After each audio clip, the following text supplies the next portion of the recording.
Lawmakers are back in session at the state capitol, and hundreds of people are protesting items the governor wants passed. We have team coverage on the first day of the special session with political reporter Ashley Godot and Christy Millward. Let's start with Ashley, who shows us the very different approaches the House and the Senate had on their first day. Ashley?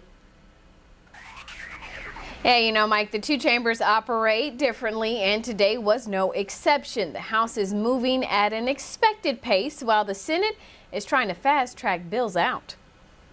The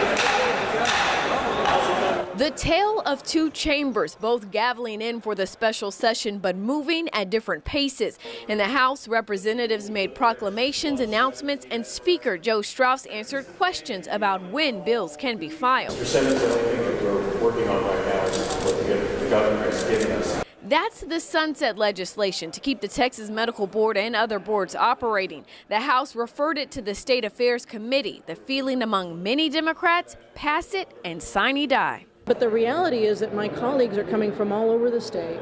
They're leaving their businesses, leaving their families during summer to come back and fight over divisive issues that we had to struggle with in 140 days. So what's going to happen during a 30-day session? It's any different. While Democrats in the Senate may feel the same way, some donning sunset and sine die pins, Republicans seemingly want to fast-track sunset bills.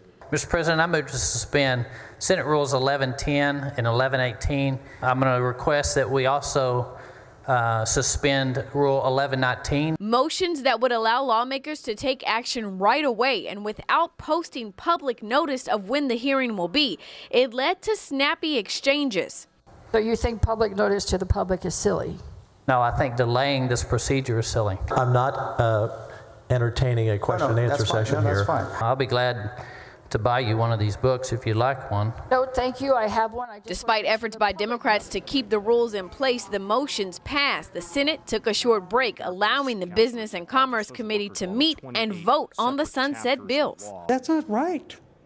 I mean, this is all about transparency. This is all about, should be all about giving people the democratic right to participate in this legislative process. When the senators came back, Patrick didn't call the bills up for a vote as expected, but that was likely only because of procedural reasons. Still, the tone has been set for the next 30 days.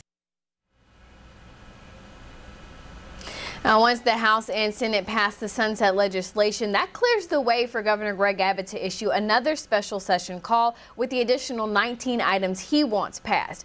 Hundreds of people came to the Capitol today to make their voices heard on some of those issues.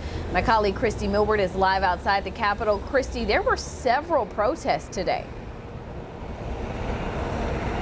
Ashley, people held a variety of protests. Some were singing, some were silent, others were holding colorful posters, but they all seem to have one main message. They don't want what they call discriminatory legislation. Now, groups like Keep Austin Proud and One Texas came together to say they want to support Planned Parenthood and funding for public schools. They want to stand against a ban on so-called sanctuary cities, which passed in the regular session, and against the so-called bathroom bill. They say legislation like SB 4 and the bathroom bill discriminate against Texans and hurt the Texas economy. Today, a representative from Keep Texas Open Coalition said talks of this type of legislation has already cost the state more than $60 million from groups who've canceled meetings or conventions in the state. Protesters tell us they just want lawmakers to hear what they have to say. I think they're in a bubble, and I think that they surround themselves with people who think the same and believe the same, and they're using the state government to enact their own religious agenda, and that's not constitutional, and I think we need to make our voices heard. The lawmakers we spoke with today say they want to focus on the sunset bill and then call the session. Now, the governor has laid out 19 other issues he wants to cover, including the bathroom privacy legislation.